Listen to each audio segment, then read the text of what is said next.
भागवतं प्रवरं मुनिना पतंजलिं प्रणतोऽस्मि। श्री भगवान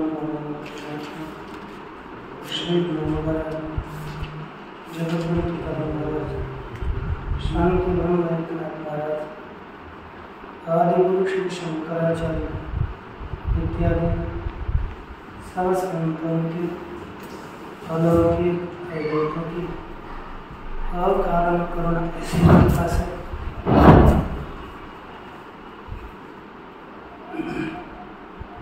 योग सूत्र का विचार करते हुए योग सूत्र के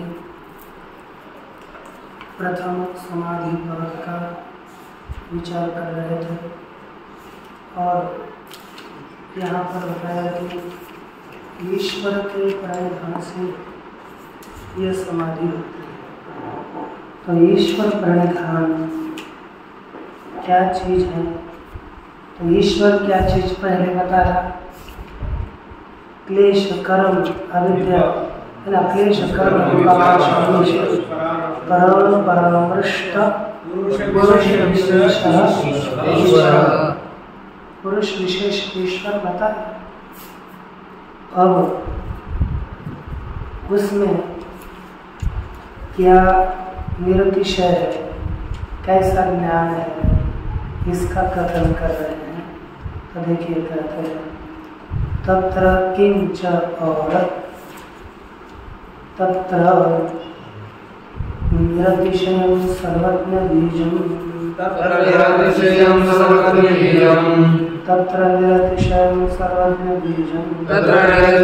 सर्वज्ञ बीजं तत्र अर्थात ईश्वरे उस ईश्वर में निरतिशयं अर्थात अतिशय पहले करना है। तत्र सर्वज्ञ बीजं निरतिशयं ऐसा अन्वय करना है।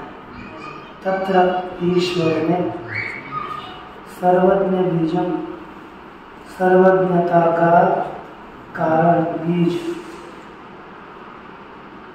निरतिशय है अर्थात अतिशय है, जिससे अधिक कोई भी सर्वज्ञ न हो, ऐसा निरतिशय अतिशय रहित सर्वज्ञता का बीज ईश्वर में है।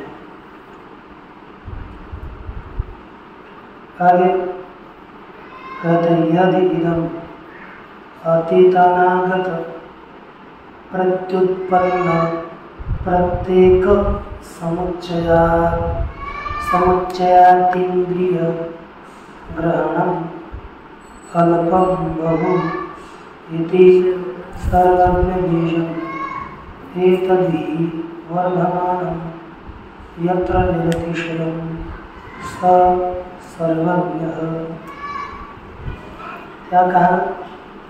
यदि इदम अतीत अनागत प्रत्युत्पन्न प्रत्येक समुच्चयातीन्द्रिय ग्रहणम, जो यह अर्थात जो, इदम अर्थात यह अर्थात जो यह अतीत अतीत अर्थात भूत, अनागत अर्थात भविष्य और वर्तमान प्रत्युत्पन्न वर्तमान है ना। किसी का भी प्रत्येक समुच्चयातीन्द्रिय प्रत्येक का है ना, भूत भविष्य वर्तमान के किसी भी प्रत्येक वस्तु का अथवा मिलित का जो अतीन्द्रिय ग्रहण है, अतीन्द्रिय ज्ञान है, वह अनुभव। किसी का क्या हो सकता है? अनुभव। कहीं पर बहु, ये अतीन्द्रिय ज्ञान अनुभव है, बहु है, अधिक है। इति सर्वज्ञ बीजम, इति माने ऐसा सर्वज्ञ का कारण है। कैसा सर्वज्ञ? ऐसे इस तरह किसका कारण है? सर्वज्ञ का कारण है।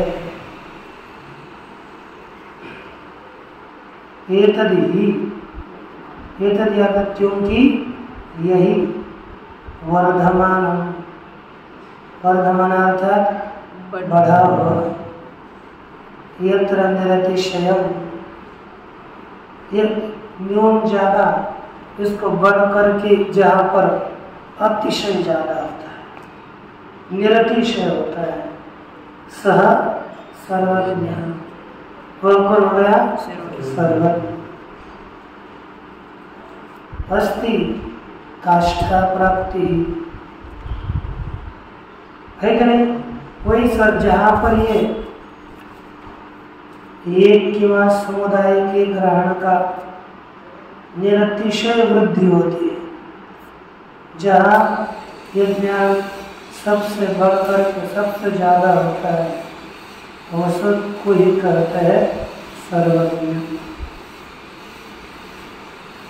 काष्ठा अस्ति काष्ठा प्राप्ति ही सर्वज्ञ बीजस्य सातिशयत्वात् परिमाणवत्। क्या लिखा है? सर्वज्ञ बीजस्य काष्ठा प्राप्ति अस्ति सातिशयत्वात्। जो सर्वज्ञ का बीज है उसके काष्ठा की सीमा की प्राप्ति है, अर्थात अतिशय सर्वज्ञता रूपी सीमा की प्राप्ति यहाँ पर है। क्यों? कहा सातिशयत्वात्, यह ज्ञान सातिशय होने से, कैसा होने से? सातिशय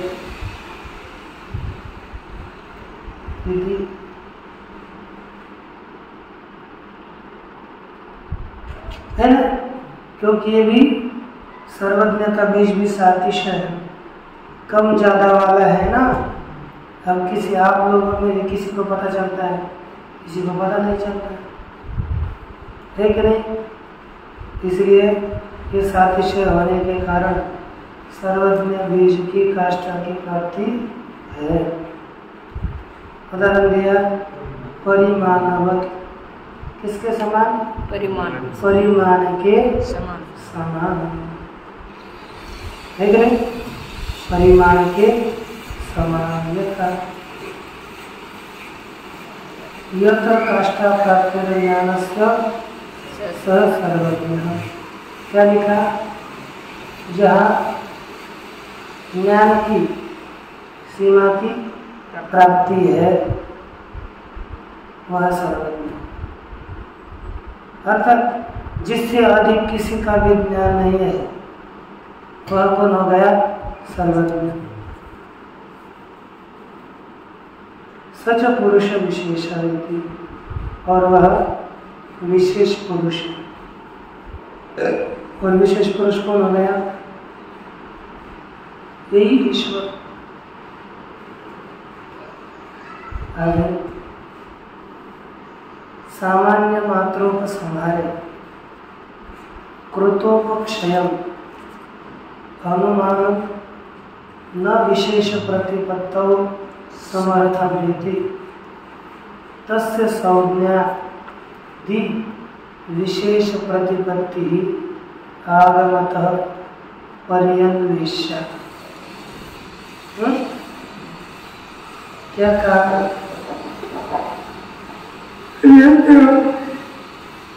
काष्ठा प्राप्ति ज्ञान से, यहाँ पर ज्ञान के सीमा की प्राप्ति होती है, जहाँ पर ज्ञान की सीमा की समाप्ति होती है ना, जहाँ पर ज्ञान के सीमा की प्राप्ति होती है।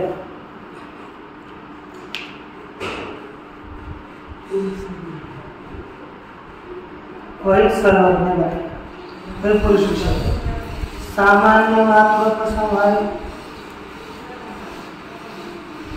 क्या किया? केवल सामान्य में ही इसका उपसंहार करने का। कृतोपक्षयम अनुमानम, क्या हो गया? अनुमान प्रमाण किसी सामान्य मात्रा का बोध कराने में ही उपक्षण हो जाता है, क्योंकि अनुमान कभी विशेष का बोध नहीं करता है कि नहीं? देखा ना, सामान्य मात्रों का संहार है कृतोपक्षय अनुमान, सामान्य मात्रा के उपसंहार में ही ये अनुमान क्षीण हो जाता है।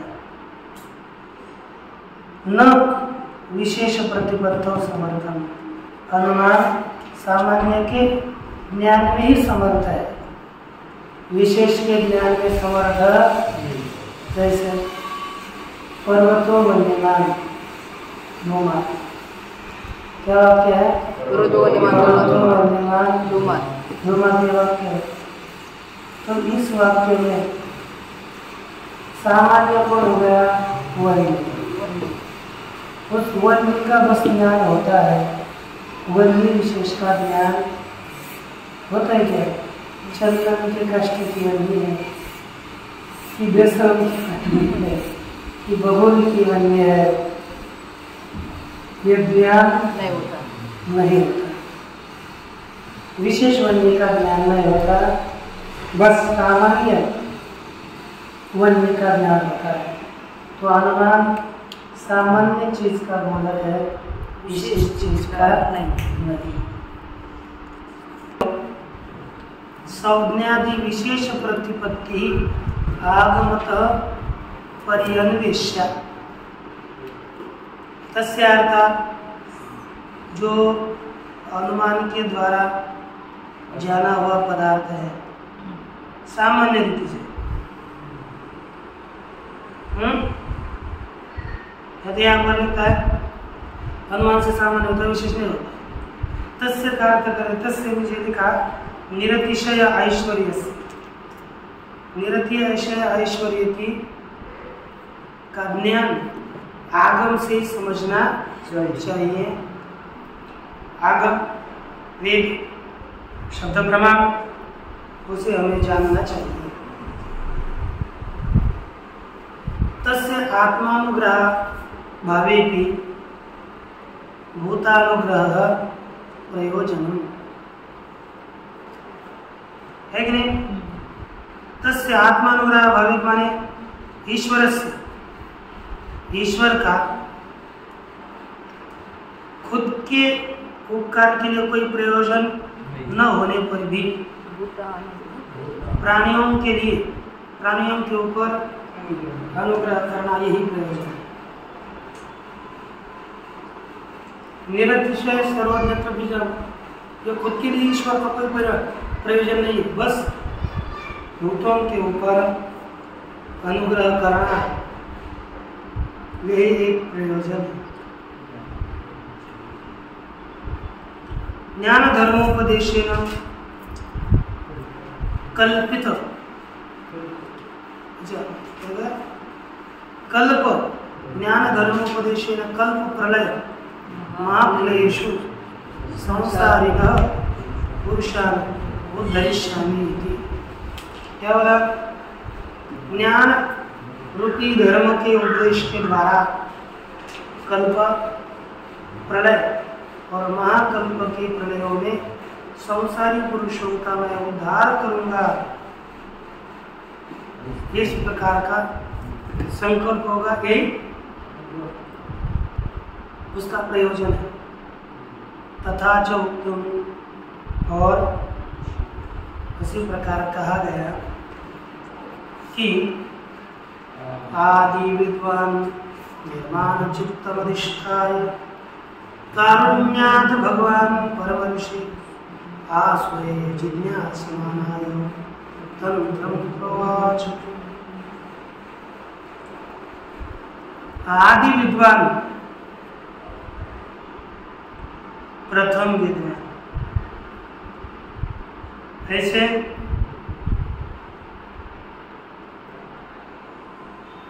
परमर्षि कपिल, ये जो वचन है ये पंच शिखाचार्य जी का वचन है। पंच शिखाचार्य जी ने लिखा हुआ ये वचन। इसी वचन को हम देख रहे हैं कि क्या क्या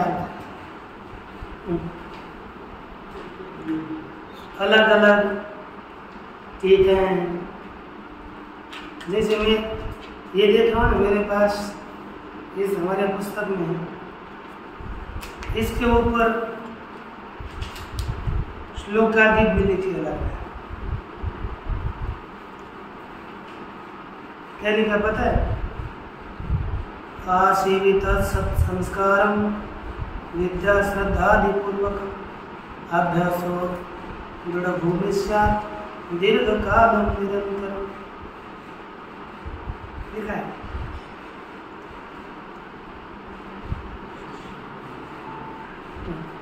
किसी ने श्लोक बनाया उसके।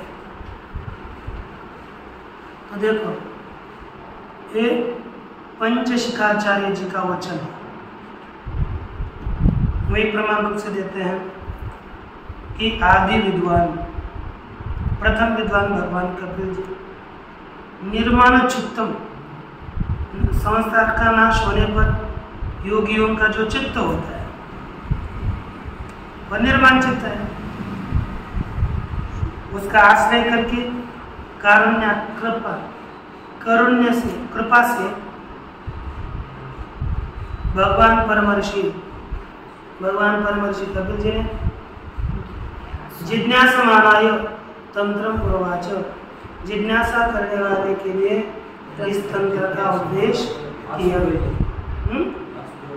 हाँ, जिज्ञासमानाय सुने, जिज्ञासा करने वाले जो आसुरी शिष्य है उसके लिए तंत्र का, इस शास्त्र का उपदेश किया है।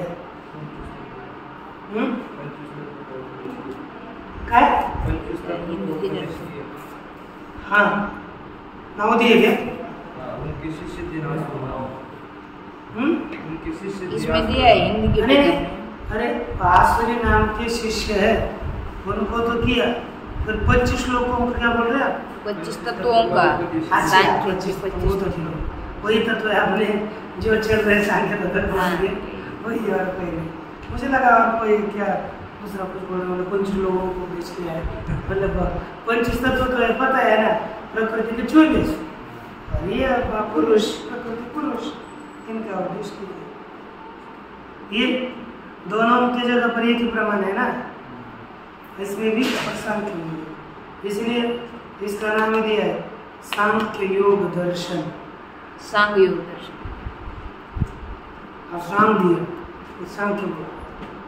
सांख्य योग दर्शन। अब देखो ये ईश्वर क्या है? कहते स एष पूर्वेशामपि गुरुः, पूर्वेशामपि गुरुः कालेनानवच्छेदात्, पूर्वेशामपि गुरुः कालेनानवच्छेदात्, पूर्वेशामपि गुरुः कालेनानवच्छेदात्, पूर्वेशामपि गुरुः कालेनानवच्छेदात्। स एष तत्व या ईश्वर पूर्वेशामपि गुरुः, पूर्व लोगों का भी गुरु मालक है। क्यों? कालेन अनवच्छेदात्, काल से इसका अवच्छेद न होने से, काल से इसका परिच्छेद न होने से। पूर्वे ही गुरवः, क्या लिखा? पूर्वे ही गुरवः कालेन अवच्छेद्यन्ते, पूर्व काल के गुरु लोग काल के द्वारा अवच्छिन्न हो जाता। कपिल जी कश्यप जी से, कपिल जी किसके संतान है? कपिल देवहूति का, देवहूति कपिल देवहूति और कश्यप कैसे संतान होगा? देवहूति के बेटे कश्यप जी का, इनका शब्द करेंगे द्वितीय द्वितीय नहीं पिताजी पिताजी। अब देखो इसमें दिया है ब्रह्मा एवं अंगिरा इत्यादि गुरुजन। अरे मैं पूछ रहा हूँ, मुझे अलग क्या करना है कि सभी जितनी भी ये ईश्वर है ना ईश्वर क्या है कि सबका गुरु है, क्योंकि इसका काल के द्वारा अवच्छेद नहीं होता।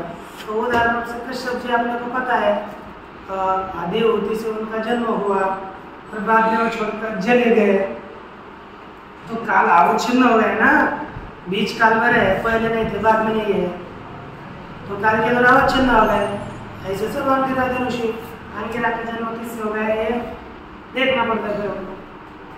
इसलिए अर्थात जितने भी आचार्य हो गए कुछ काल में रहेंगे कब चले जाते हैं, इसलिए वे काल के द्वारा अवच्छिन्न होने से सबसे पहले से नहीं है, इसलिए उनकी भी गुरु कौन है, यही ईश्वर है। पूर्वे ही गुरवः कालेन अवच्छिद्यन्ते, पूर्व गुरुओं का काल से अवच्छेद होता है। यत्र अवच्छेदार्थेन कालो नोपावर्तते, जहाँ पर अवच्छेद अर्थ रूप से काल प्राप्त नहीं होता, सह एष पूर्वेषां अपि गुरु, वह पूर्वों का भी गुरु है। इनका पूर्व के जो लोग थे उनका भी गुरु है। यथा अस्य सर्गस्यादौ, जैसे इस सर्ग के आरंभ में प्रकर्ष गत्या, किस गति से प्रकर्ष आधिक, प्रकर्ष आधिक्य इस गति से सिद्ध है, तथा अति क्रांत सर्गादिशोपि प्रत्येतव्यः, जैसे इस सर्ग के आदि में प्रकृष्ट गति से ईश्वरी एक सिद्ध होता है, उसी तरह अतिक्रांत सर्गादिशोपि प्रत्येतव्यः, इसी तरह पूर्व सर्ग के आरंभ में भी आपको इसी ईश्वर का प्रकर्ष समझना चाहिए, आदित्य समझना चाहिए। अब इस ईश्वर की आराधना करनी है तो हमें क्या करना है, उसके लिए नाम क्या है, आलम्बन क्या है, वही बता रहे हैं। तस्य वाचकः प्रणवः, तस्य वाचकः प्रणवः, तस्य माने ईश्वर, ईश्वर का वाचक है प्रणव, अर्थात ओंकार, ओंकार ही ईश्वर का वाचक नाम है, ठीक ना। वाच्य ईश्वर प्रणवस्य, भाष्य प्रणवस्य वाच्य ईश्वर और वाचक प्रणव हो गया। प्रणव का वाच्य ईश्वर और किम, ईश्वर का वाचक हाँ?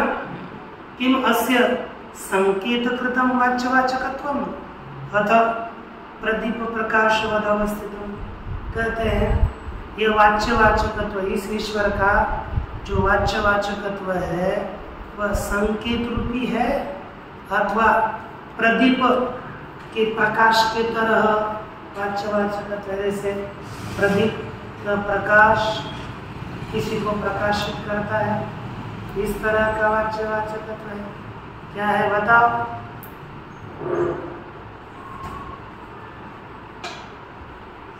वाचकः प्रणव, तस्य अर्थात ईश्वरस्य वाचकः प्रणव, ईश्वर का वाचक प्रणव, प्रणव अर्थात ओंकार है, और प्रणव का वाचक ईश्वर है, ईश्वर है, ठीक।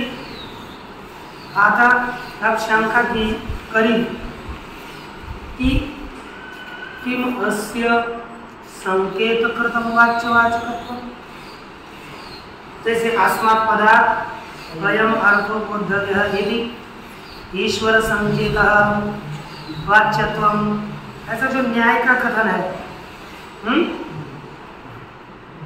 तो वाच्यवाचक रूप यहाँ पर संकेत कृत ये वाच्यवाचकत्व देखो टीका में लिखा यथा हमारे पास भाषा में है पुत्र इत्यादय पिता पुत्र इत्यादि येन उत्पादित पुत्र स पिता जिसने बेटे को उत्पन्न किया वो पिता।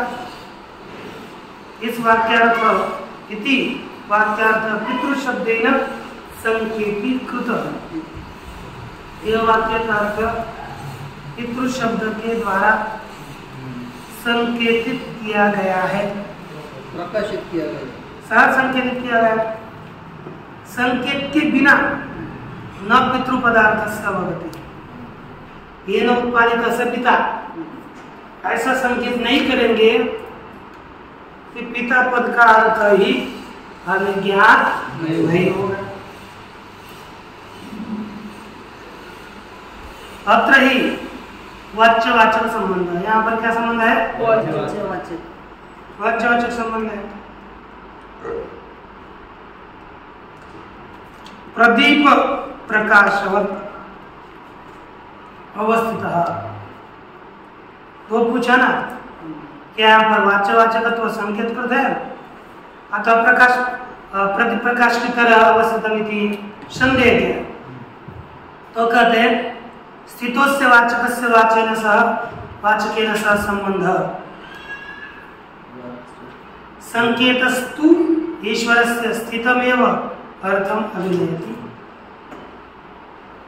क्या लिखा? अस्य वाच्यस्य इस वाच्य का वाचक के साथ वाचक है ना, वाचक का वाचक के साथ संबंध है, विद्यमान है। अब कौन सा है तो देखो संकेतस्तु ईश्वरस्य स्थितमेव अर्थम अभिनयति। परंतु संकेत तो ईश्वर का जो सिद्ध अर्थ है उसी का ही अभिनय करता है, प्रकाशन करता है। फिर ना अतः सिद्ध जो अर्थ है उसका बस बोधन करता है, किसी को निर्माण नहीं करता। यानी प्रकाश रूप वाच्यवाचकत्व यहाँ पर है। द्वितीय वाच्यवाचकत्व, प्रथम संकेतकृत वाच्यवाचकत्व नहीं है कि नहीं?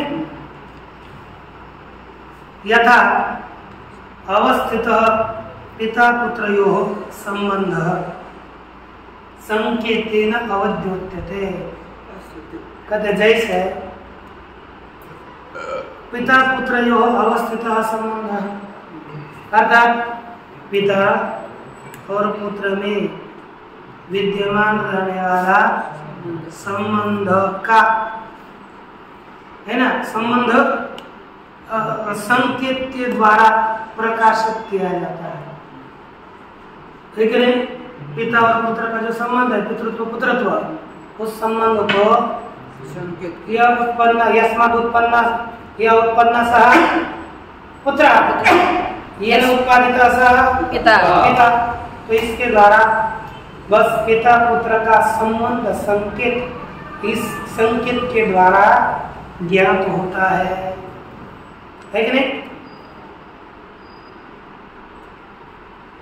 अयम अस्य पिता अयम अस्य पुत्र इति क्या हो गया? यह इसका बाप है, यह इसका बेटा है। सर्गांतरेषु अपि, ठीक होगा लिखा? सर्गांतरेषु अपि वाच्यवाचक शक्त्यपेक्षः तथैव संकेतः क्रियते। सर्गांतरेषु पूर्व सर्गों में नहीं हुए, आगे आने वाले अन्य सर्गों में भी वाच्यवाचक शक्ति के अपेक्षित ही तथैव संकेतः क्रियते, वैसा ही संकेत किया जाता है। संप्रति अब संप्रतिपत्ति नित्यतया, संप्रतिपत्ति अर्थात ज्ञान की नित्यता होने से नित्य संबंध है। नित्य शब्दार्थ संबंध इति आगमिनः प्रतिजानते, क्योंकि संज्ञान नित्य होने से शब्द और अर्थ का ईश्वरार्थ प्रणव शब्द इन दोनों का संबंध नित्य ही है।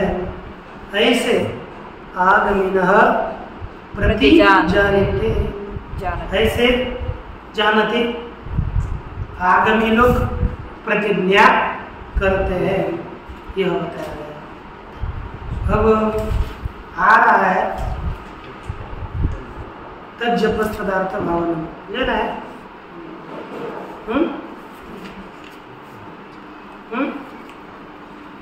छोटा है। ले दे। विज्ञात वाचकत्वस्य, अच्छा विज्ञात वाच्य वाचकत्वस्य योगिनः, जिन्होंने वाच्य और वाचकत्व को जान लिया है, ऐसे योगी को क्या काम है, ऐसे योगी को क्या करना चाहिए? अब उनको पता है प्रणव वाचक है और ईश्वर वाच्य। अब जिसने वाच्य वाचक को जान लिया, उनका एक ही काम है, बस जप करो और उसके अर्थ का चिंतन करो। तज्जपस्तदर्थ भावनम, तज्जपस्तदर्थ भावनम, तज्जपस्तदर्थ भावनम, तज्जपस्तदर्थ भावनम। उसका जप अर्थात प्रणव का जप और प्रणव के अर्थ का चिंतन। प्रणव का अर्थ ईश्वर, ईश्वर का चिंतन भावना, यही करना चाहिए। तज्जपस्तदर्थ भावनम, उसका जप और उसके अर्थ का चिंतन करना चाहिए।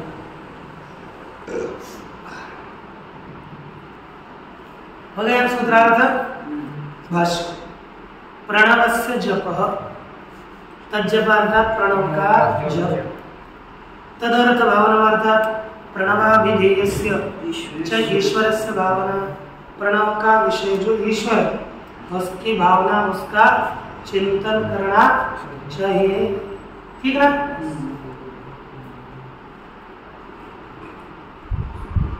आगे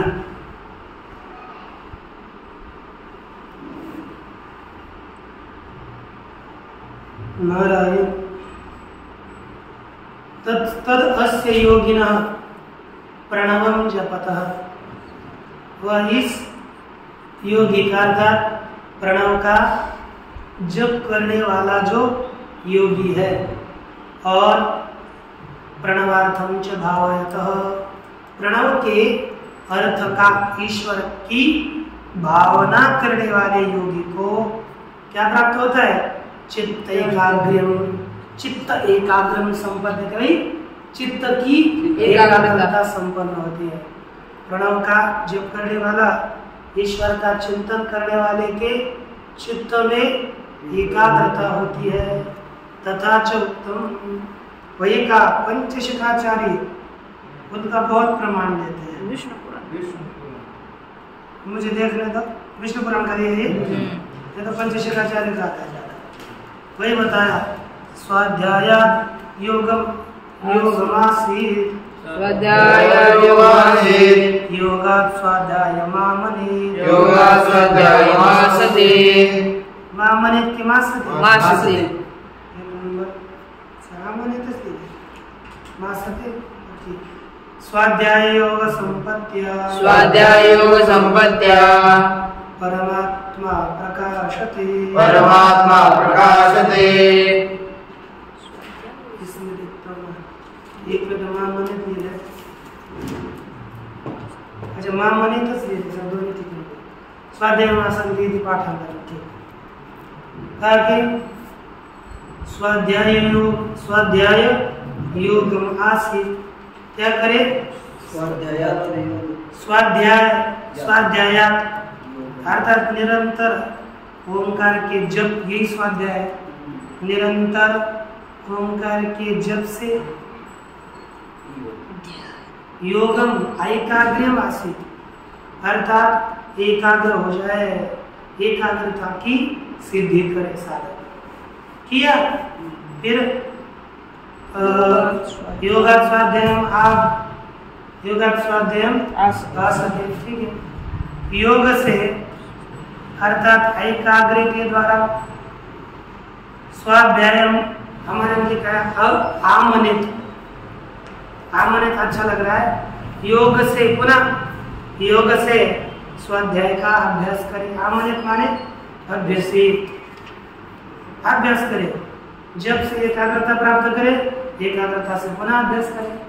फिर क्या होगा? स्वाध्याय योग संपत्ति, स्वाध्याय और योग की प्राप्ति से परमात्मा प्रकाशते, आत्मा प्रकाशित होता है, अंतःकरण में प्रकट हो जाता है। इस तरह से ये 2-4 सूत्रों का विचार देखा है, बाकी का विचार बाद में। पूर्णमिदं पूर्णात् पूर्णमुदच्यते पूर्णस्य पूर्णमादाय पूर्णमेवावशिष्यते। ओम शांति।